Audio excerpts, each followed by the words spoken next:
hemos visto los tres primeros períodos de Roma: monarquía, república e imperio.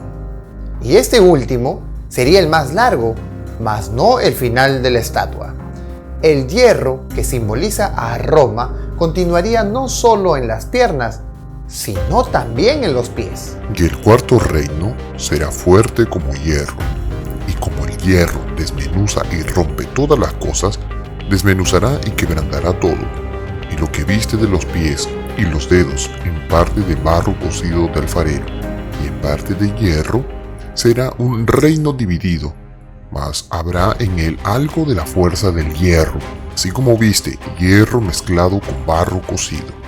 Y por ser los dedos de los pies en parte de hierro y en parte de barro cocido, el reino será en parte fuerte y en parte frágil.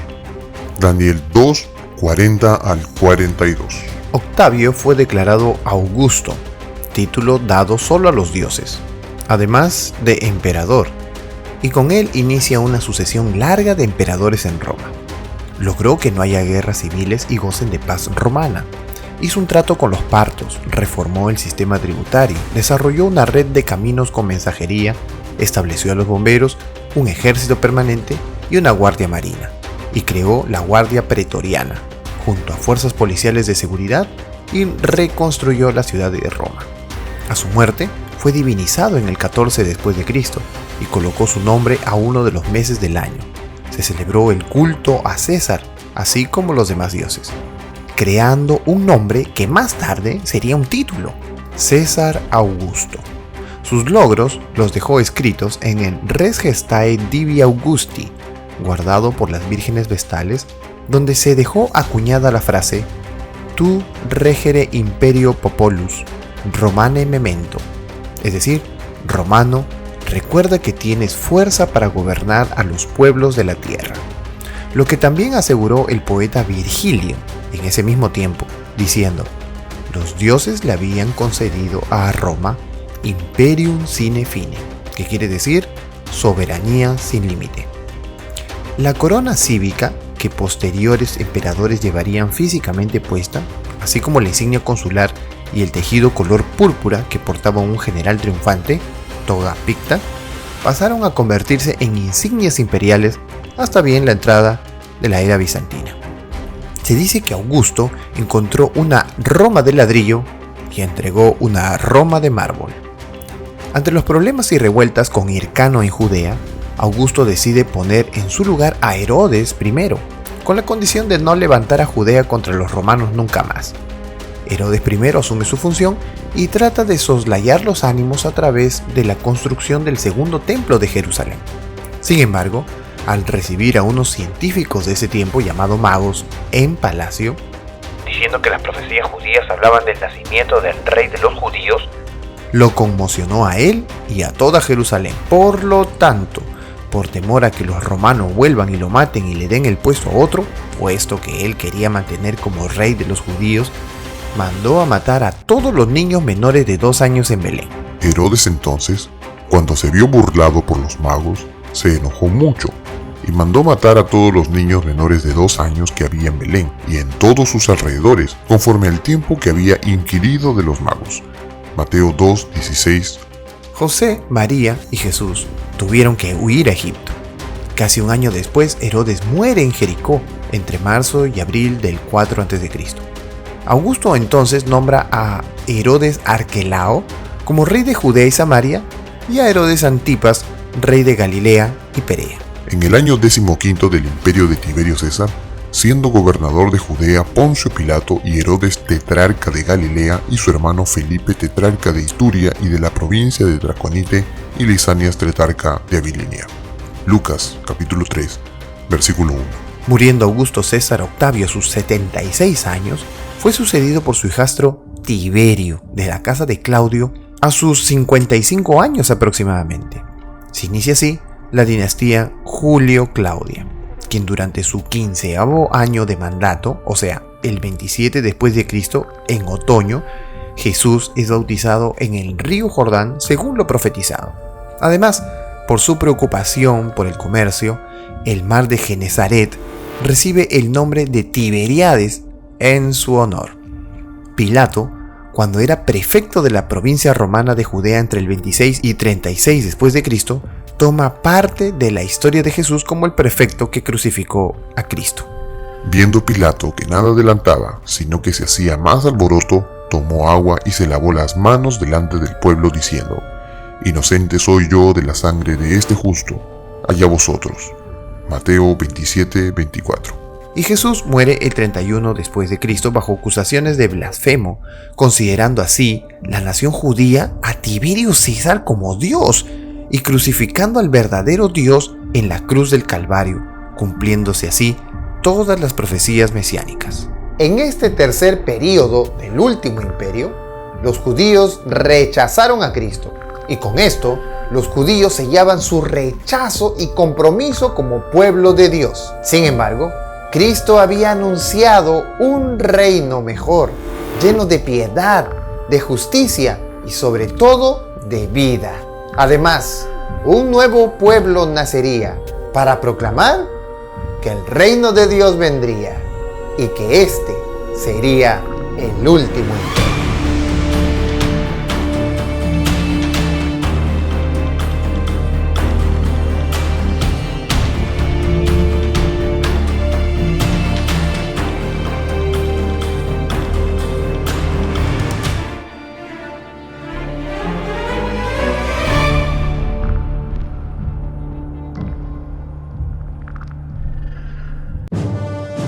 Con el mandato de Tiberio se inicia la dinastía Julio-Claudia del 27 al 68 después de Cristo, seguida por los emperadores como Calígula, Claudio y Nerón. Este último conocido por su tiranía y extravagancia, tanto que fue capaz de ejecutar a su propia madre e incendiar Roma en el 64 después de Cristo, inculpando a los nacientes cristianos. Después de esta dinastía surgieron 4 emperadores en apenas un año, del 68 al 69 después de Cristo, que fueron Galba, Otón, Vitelio Germánico y Vespasiano. Con Vespasiano se da inicio a una nueva dinastía conocida como la dinastía Flavia, y durante su mandato Jerusalén es destruida completamente, situación que fue profetizada por Jesús 40 años antes. Respondiendo él les dijo: ¿Veis todo esto? De cierto os digo que no quedará aquí piedra sobre piedra que no sea derribada. Mateo capítulo 24, versículo 2. El general Tito, que había destruido Jerusalén, asume como emperador después de Vespasiano y luego continúa Domiciano en el poder. Luego llegaría la dinastía de los Antoninos en el siglo II, que es conocida como la época dorada de máximo esplendor de Roma. En esta etapa gobiernan Nerva, Trajano, que era hispano, Adriano, Antonino Pío, Lucio Vero y Marco Aurelio. Este último, reconocido por ser uno de los emperadores más educados, incluso escribió libros. Fue un hombre pensante y reconocido. Aunque esta dinastía no termina con Marco Aurelio, sino con su hijo Cómodo, pero a comparación de su padre, fue el emperador más inestable que tuvo el imperio, quien termina siendo asesinado por su propia guardia pretoriana. Entra en escena la dinastía Severa. Esta fue una época difícil de confrontación civil. Participaron los siguientes emperadores: Septimio Severo, Caracalla, Geta, y luego hubo una interrupción de un año. Continuaría Heliogábalo y termina con Alejandro Severo. Estas confrontaciones llevó a Roma a 50 años de guerras civiles. Se puso presión sobre los demás pueblos exteriores a Roma, pasaron por una fuerte crisis política, económica y social, se despertó la anarquía militar y se deterioraron las instituciones. Esta época no se les conoce como emperadores únicamente, sino como emperadores soldados.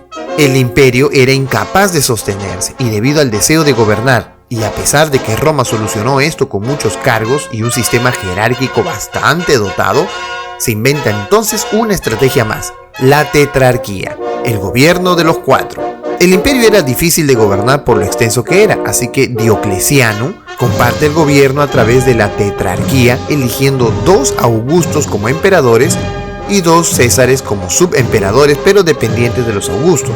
Se inicia entonces con Maximiano en Occidente como Augusto y Constancio como César, y Diocleciano queda en Oriente como Augusto y Galerio como César.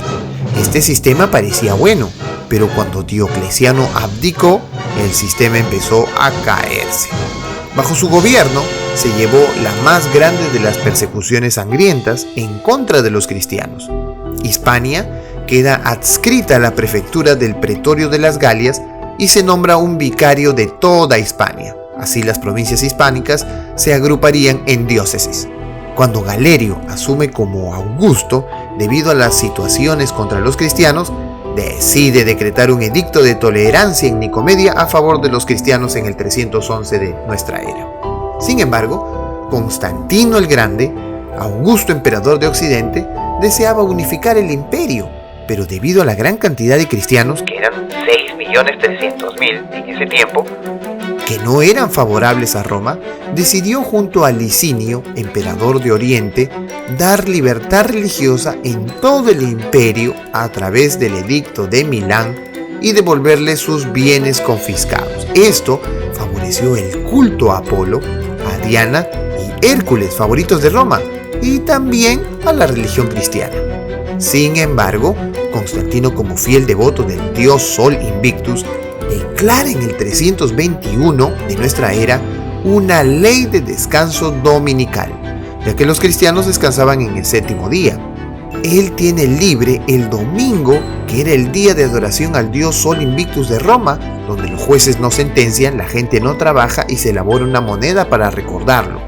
Debido a esta libertad de todas las religiones, empiezan nuevos problemas para Constantino y para Roma, especialmente entre los cristianos, donde habían grupos a favor de Cristo como Dios y otros arrianos creyentes de Cristo como un ser creado.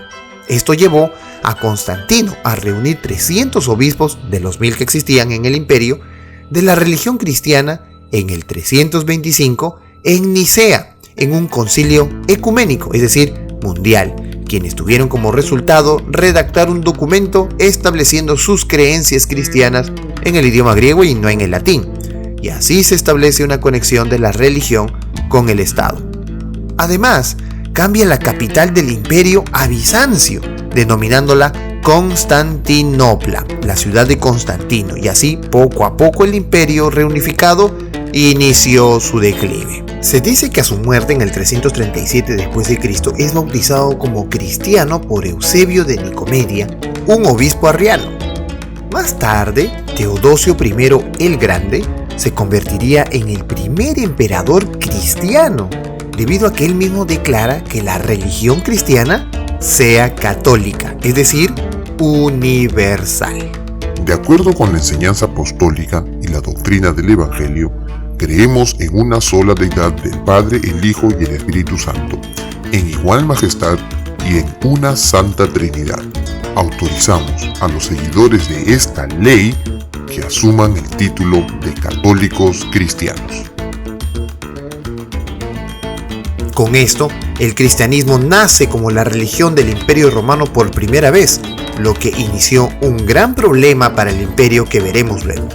Además, escribe Teodosio un códex que regularía todas las instituciones públicas y también las religiosas del imperio, conocido como el Derecho Romano.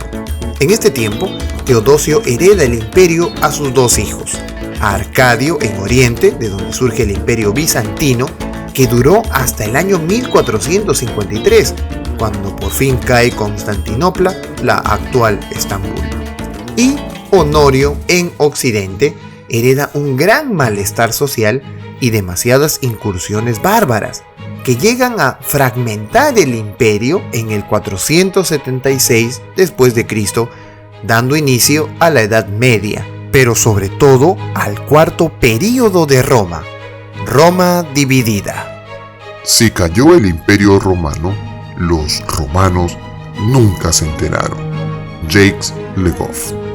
Roma pondría a su último emperador, Rómulo Augusto, aunque más conocido como Augustulo, por ser un jovencito de 14 años, quien llevó al fracaso total del imperio, siendo invadido por Odoacro, quien pensaba que Galia, España y África habían logrado su independencia, y pues él también, adueñándose del sur de Italia.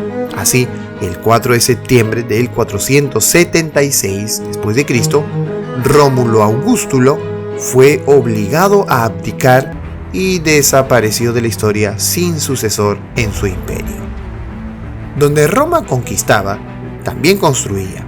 De ellos heredamos la arquitectura, los circos, los teatros, las termas, los acueductos, los anfiteatros, los templos, las basílicas, el derecho romano como mayor aporte a la legislación de la humanidad que permite el mismo modus vivendi para diferentes nacionalidades. Su ejército fue conocido como el mayor ejército del mundo, conformado por centurias, cohortes, legiones, etc. Además, desde Octavio Augusto César hasta Graciano, los emperadores se hicieron Pontifex Maximus. Pero en el 382 después de Cristo, Graciano renuncia a este cargo. Sin embargo, esta función no quedaría olvidada, como lo veremos en el próximo capítulo. Roma no capituló frente a un quinto imperio monolítico. Los bárbaros se apropiaron del imperio romano y lo fragmentaron en anglos, francos, visigodos, suevos, vándalos, germanos, burgundios, ostrogodos, lombardos y érulos. Y ellos conquistaron otras partes en el mundo. Entonces Roma no desapareció, simplemente se fragmentó. Como el hierro de las piernas llega hacia los pies, y en los pies solo estaba dividido entre hierro y barro cocido. ¿Pero qué significa ese barro en medio del metal? La profecía de la estatua en el libro de Daniel capítulo 2 casi se ha completado, y hoy estamos más cerca del fin de todos los imperios que antes. Vivimos en los tiempos del último imperio, sin duda. Pronto, esa roca y no un metal vendrá y destruirá a todos los sistemas de gobierno del hombre para dar paso a un reino totalmente diferente y eterno. Ese no sería un próximo reino, simplemente sería el reino de Dios.